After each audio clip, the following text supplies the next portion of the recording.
আমার সতীত্ব নষ্ট করো না, আমার ইজ্জতের বেজ্জতি করো না।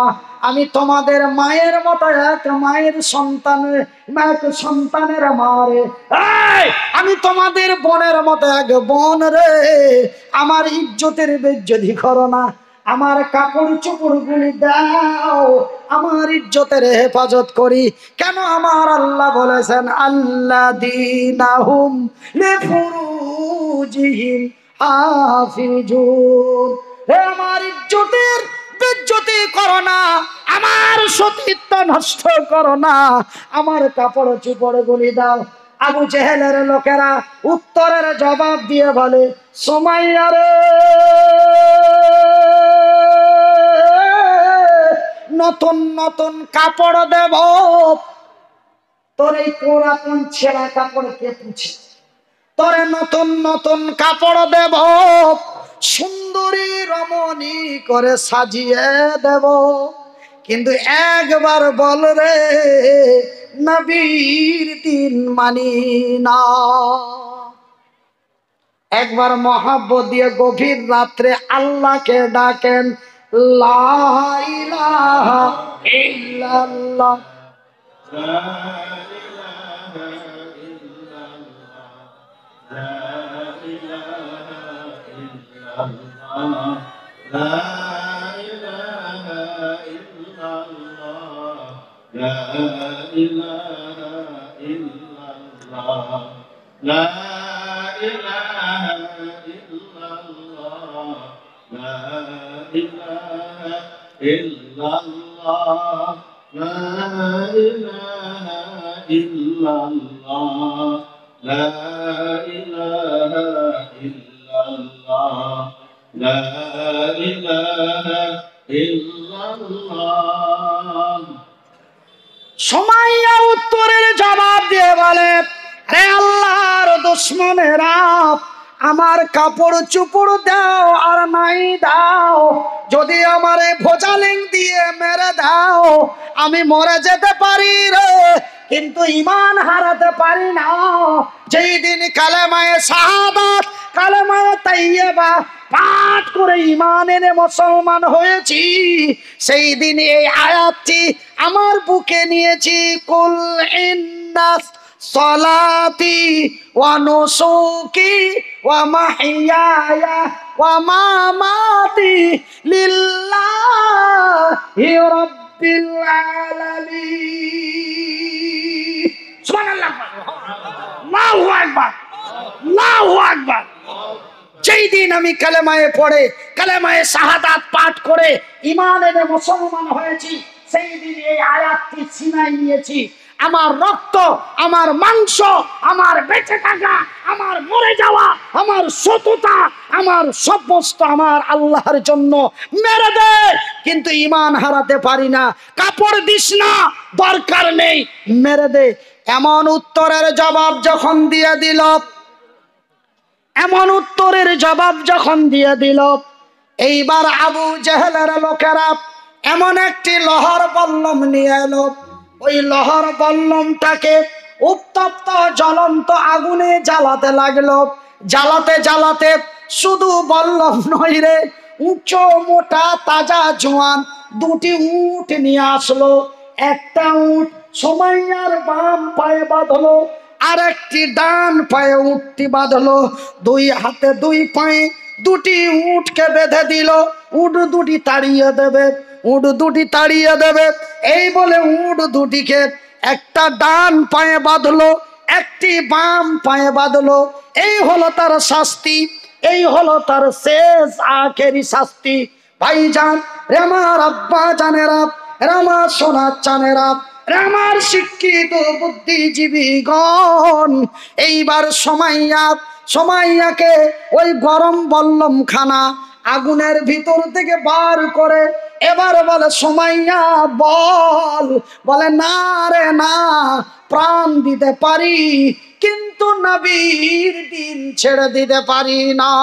ভাইজান, জলপাইগুড়ি, কোচবিহার, আলিপুর দুয়ারে এমন এক বয়স্ক ব্যক্তিকে কয়েকজন হিন্দু ছেলেরা ঘেরলো আর পাঠাপাঠ কয়েক চাপ্পলের বাড়ি দিল। দাঁড়িয়ে জোর করে দুটি লাথি দিল, বলল জয় শ্রীরাম। লোকটি মারের ভয়ে, জীবনের ভয়ে জয় শ্রীরাম বলে দিল। ভিডিওটি এখনো ভাইরাল হয়ে আছে আমার বন্ধুরা। তার আমরা আজকে এমনই বেঈমান, বেঁচে থাকার জন্য, মজা নেওয়ার জন্য আমরা যেই দিকে জল পড়ে সেই দিকে ছাতাটা ধরে নিই। কথা ঠিক কিনা বলো? কিন্তু সুমাইয়াকে ওই গরম বল্লম দিয়ে মারতে আরম্ভ করল। বাজানে রে, এত মার মারে সুমাইয়াকে, মারতে মারতে মারতে সুমাইয়া শুধু ছটফট করে, আল্লাহকে বলে, আল্লাহ ধৈর্য দাও, আল্লাহ সবুর দাও, আল্লাহ ধৈর্য দাও, আমার ধৈর্যের বাঁধ ভেঙো না। আমি সহ্য না করতে পেরে যদি তাদের পায়ে পা দিয়ে দিই, আমি জাহান্নামী হয়ে যাব। আল্লাহ ইন্নাল্লাহ মা'আস সাবিরিন, নিশ্চয় আল্লাহ তুমি সবুরকারী ধৈর্যধারীকে ভালোবাসো। ওগো মাওলা, তুমি আমারে ধৈর্য দাও, ওগো আল্লাহ তুমি আমারে সহ্য দাও। ওই বল্লম দিয়ে সুমাইয়াকে পেটাতে পেটাতে পেটাতে পেটাতে শেষ পর্যন্ত সুমাইয়া যখন ফিরে না গেল, ওই গরম বল্লম খানা সুমাইয়ার লজ্জা স্থানে দিয়ে দিল। সুমাইয়া সহ্য করতে পারল না, দুই দিক থেকে উট দুটোকে পিটিয়ে দিল। উট দুটি দুই দিকে দড়িয়ে গেল। সুমাইয়া ছিলে দুটো টুকরো হয়ে আল্লাহর জমিনে রক্তাক্ত হয়ে গেল। ভাইজান, সুমাইয়া আল্লাহর জমিনে নাই, সুমাইয়া আল্লাহর জমিন থেকে বিদায় নিল। বলুন ইন্না লিল্লাহি ওয়া ইন্না ইলাইহি রাজিউন। ভাইজান বন্ধুরে, এদের বলে শহদা, এদের বলে শহীদ, এদের বলে শহদা, এদের বলে শহীদ। এই শহীদুদ্দিন, তুমি পার্টির জন্য মদ খেয়ে মাতলামি করতে যে অন্য দলের লোক তোরে মেরে দিয়েছে, তুই শহীদ নসবে, তুই মদখোর। কিরে কিরে, তুই শহীদ নস। শহীদ হলো সুমাইয়া, শহীদ হলো হানজালা, শহীদ হলো আব্দুল্লাহ, শহীদ হলো আবু উবাইদা। তুই তো নাপাক রে, তুই কেমন করে শহীদ হতে পারিস? কেন আমি মনিরউদ্দিন রাত্রিবেলায় বিবির সাথে মধুর মিলন করি, যখন আমার বীর্যপাত হয়ে যায়, আমি অপবিত্র হয়ে যাই, আমার কোনো দোয়া কালাম আমি অপবিত্র, আমি নোংরা, আমি অপবিত্র, আমি নোংরা, আমি অতক্ষণ পর্যন্ত অপবিত্র যতক্ষণ পর্যন্ত সুন্দর একটি উজু দিয়ে গোসল করে না নি। আমি মনিরউদ্দিন, এ চাচা চ্যাংরা পিলা, একটু দাঁড়া বাপ। আমার ভাইয়েরা, আমার ওরা হাসতেছেন কেন? হাসবেন না আমার ভাইয়েরা, আমার পর্দা নাসিন মায়েরা, শুনে যান রাতের বেলা আমি মনিরউদ্দিন বলি খালা, কান খুলে শুনে নিন। তবে আমি মনিরউদ্দিন একটা সুন্দর উজু দিয়ে গোসল করলেই আমি পবিত্র হয়ে যাই। কথা ঠিক কিনা বলুন? এটা নবীর সুন্নাত মোতাবেক আমি পবিত্র, আমি নামাজ পড়তে পারি, আমি আল্লাহর জিকির আজকার কোরআন তেলাওয়াত করতে পারি। কিন্তু বাজানো রে, আমি যতক্ষণ পর্যন্ত সুন্দর একটি উজু দিয়ে গোসল করে না দিই, ততক্ষণ পর্যন্ত আমি পবিত্র হতে পারি না। তবে কথাটা বলার উদ্দেশ্য, কথাটা বলার কারণ হলো, আমি মনিরউদ্দিন, আমি মিলনের পরে গোসল, মিলনের পরে অপবিত্র হয়ে যায়, গোসলের পরে আমি পবিত্র হয়ে যাই। কিন্তু বাজানের কোন আল্লাহর বান্দা, কোন আল্লাহর বান্দি, কোন আল্লাহর বান্দা, কোন আল্লাহর বান্দি ওই চায়ের কাপের এক কাপ তো দূরের কথা, আপনারা ঠিপি বলেন না, মুখি বলেন না, মুটকি বলেন, ছিপি, মুঠি, মুটকি, ঠিপি, ঢাকনা, ঢাকনা। তবে ভাই জান বন্ধু আমার, ঢাকনাটা লাগিয়ে দেওয়া হলো ওই মদের ওই বোতলের ঢাকনার এক ছিপি, এক ঠিপি, এক ঢাকনা, এক চামচ, এক চামচ মদ যদি তোর মুখে চলে যায়, তুমি অতদিন অপবিত্র। 1 মাস 10 দিন, যারে বলে 40 দিন, 40 দিন তুমি অপবিত্র। তোমার ইবাদত বান্দেগি, তাসবিহ তাহলিল, নামাজ রোজা কিছুই কবুল হবে না।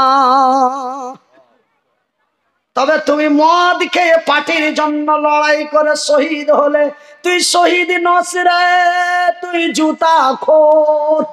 এই কি, তুই শহীদ নস রে, মদ খোর। কেন একজনের পেট মেরে আর একজনের পেটে দিবি? তুই শহীদ নস রে। শহীদ হলো আব্দুল্লাহ, শহীদ হলো হযরতে উমর। যেই হযরতে উমর সেই মক্কার এক দেশের নেতা ছিল, তিনি বড় মন্ত্রী ছিলেন। আমি মনিরুদ্দিন মন্ত্রিত্ব নেতৃত্ব পাই, আমি যখন এমএলএ হই শুধু আমার বাড়িটাই দেখি, শুধু আমার গাড়িটাই দেখি। কিন্তু হযরতে উমর এমন এক নেতা ছিলেন গো, হযরতে উমর এমন এক দায়িত্বশীল ছিলেন গো। সারাদিনে নেতৃত্ব চলার পরে সন্ধ্যা যখন লেগে গেল, সন্ধ্যা যখন লেগে গেল, হযরতে উমর বাড়িতে পিঠ, বিছানায় পিঠ দিতে পারে না। সন্ধ্যা লেগে গেছে, ইশারের নামাজ পড়ে, মাগরিবের নামাজ পড়ে গ্রামে বেরিয়ে গেছে। কে খেয়ে ঘুমালো, কে না খেয়ে ঘুমালো। কার বাড়িতে জল নাই, কার বাড়িতে চাল নাই, কার বাড়িতে বল নাই। বল মানে লাইট, আলো। কে কোথায়? ওদের আওয়াজ কত আবার বেশি, মাইকের ইঞ্জিন ফেল করছে। এ খালা, মাথা গরম হয়েছে। আমার ভাইয়েরা, আমার আব্বা জানেরা, আমার সোনা চানেরা, আমার শিক্ষিত বুদ্ধিজীবীগণ, এইবার হযরতে উমর বাড়ি থেকে বেরিয়ে যেতেন। সন্ধ্যা লাগলো, কে কি খেলো, কে না খেয়ে ঘুমালো, কার বাড়িতে কোন সমস্যা, কে কোন মুসিবতে, এই বলে হযরতে উমর বাড়ি থেকে বেরিয়ে যেতেন। ঠিক একদিন এইভাবেই বেরিয়ে গেলেন, গ্রামের ভিতর যেতে যেতে যেতে যেতে গ্রামের মিডিল পয়েন্টে একটা বাড়ি থেকে আওয়াজ বেরিয়ে আসে,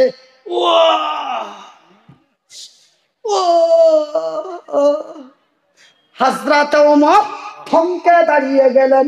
ব্যাপারটা কি, মুসিবতটা কি, সমস্যাটা কি, কি এমন অভাব হলো, কোন বিপদে আছে, অসুস্থ নাকি, ব্যাপারটা কি? হযরতে ওমর লক্ষ্য করে কান দিয়ে শুনছে, কি বিপদ রে? এই বলে ওমর দাঁড়িয়ে আছে। মেয়েটা বলে, পারি না রে আল্লাহ। এরকম করে, একবার করে, একবার আহা করে, তার জৈবনের জ্বালা এসেছে। একবার এই কর দেয়, একবার ওই কর দেয়, একবার এই পাশি ধরে, একবার এই পাশি ধরে, একবার বালিশ ধরে চেপে বসে, বলে আল্লাহ আর সইতে পারি না, আল্লাহ আর সহ্য হয় না। মাবুদ রে, তোমার ভয় যদি না থাকতো, আল্লাহ তোমার রাসূলের উপরে যদি বিশ্বাস না থাকতো, তোমার জাহান্নামের ভয় যদি না থাকতো, আমার জৈবন এত জ্বালা দেয়, ইচ্ছে হয় আমার বাড়ির পাশের ভোল্টুকে, আমার বাড়ির পাশের ঝেন্টুকে আমি তুলে নিয়েছে আমার জৈবনের খাটলাটা ঝুঁকিয়ে নি। এই কথা যখন উমরের কানে চলে গেল, এই যারা 6 মাস 9 মাস বিদেশে থাকছো সাবধান, এটা তাদের হাদিস। এটা হযরতে উমরের জামানায় এই ঘটনা ঘটেছে। উমর নিজের কানে শুনলে, উমর হযরতে উমর তার আল্লাহর দেওয়া কান দুটো দিয়ে শুনলো। মেয়েটা এইভাবে শব্দ ব্যবহার করছে, আল্লাহ যদি তোমার ভয় না থাকতো, আল্লাহ যদি তোমার জান্নাতের লোভ না থাকতো, আল্লাহ যদি নবীর কথার ইজ্জত সম্মান না দিতাম, আল্লাহ আমার ইচ্ছে হয় আমার বাড়ির পাশের যুবকটাকে ডেকে নিয়েছে আমার যৌবনের খাটলাটা ঝুঁকিয়ে নি। এই কথা যখন মেয়েটার মুখ দিয়ে বেরিয়ে গেল, আল্লাহর নবীর সাহাবী হযরতে উমর সেই দিনের ছিলেন এক বিশাল নেতা, সেই দিনের ছিলেন এমএলএ মন্ত্রী। আর দাঁড়িয়ে থাকতে পারলেন না। যেই সমস্যায় মেয়েটা আছে এই সমস্যার সমাধান করার পৃথিবীতে কাউর পারমিশন দেয় নাই। এই সমস্যার সমাধান আমি উমর পারবো না। শুধু আমি উমর নই রে, আল্লাহর আকাশের নিচে জমিনের উপরে এই সমস্যার সমাধান একজনই করতে পারে, যেটা হলো তার হালালে স্বামী। হালালে স্বামী, বলপেন নয়। আপনাদের দিয়ে কি বলে বলপেন? কি বলে গো? একজন দুই মেয়েতে গল্প করছে, বলে তোর সাইডে কটা আছে? আমার কানে শোনা। ওরা দুই বান্ধবীতে বলা বলি করছে গো। একজন স্বীকার করলো আমার বর্তমান 4টা, তো 2টো ব্লক করে রেখেছি আর 2টো চলছে। আর সেন্টু আছে, সেন্টু হলো তার স্বামী। ও বলছে যে আমার জীবনে কয়েকটা গুজরেছে, এখন রানিং 4টা আছে। 4 জনের সাথে যোগাযোগ চলছে। আর ওই ভল্টু একটা, মানে ওর স্বামীর নাম হলো ভল্টু। ভাই জান বন্ধু, এই মেয়েগুলি হলো তাদের খাসলত খারাপ। এদের কি বলে? খাসলত খারাপ। স্বামী থাকার পরেও লাইনে 2টো 3টে থাকে, এরাকে বলা হয় খাসলত খারাপ। ভাই জান বন্ধু, কিন্তু ইসলাম কত সুন্দর রাস্তা দিয়েছে।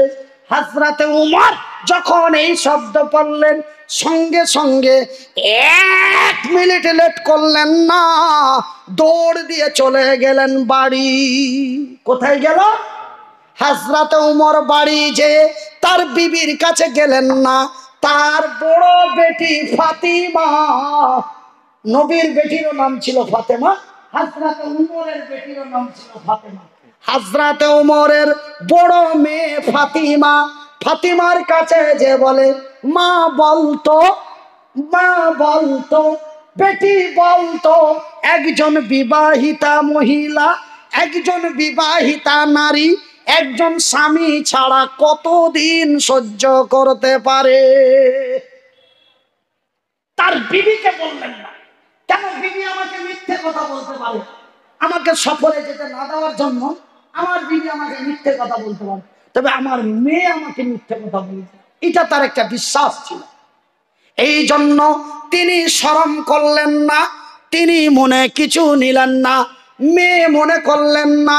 কেন? অজানাকে জানতে গেলে বাবা মা ছেলে বলে দরকার নাই, যেখানে জানা যায় সেখান থেকেই সংগ্রহ করতে হয়।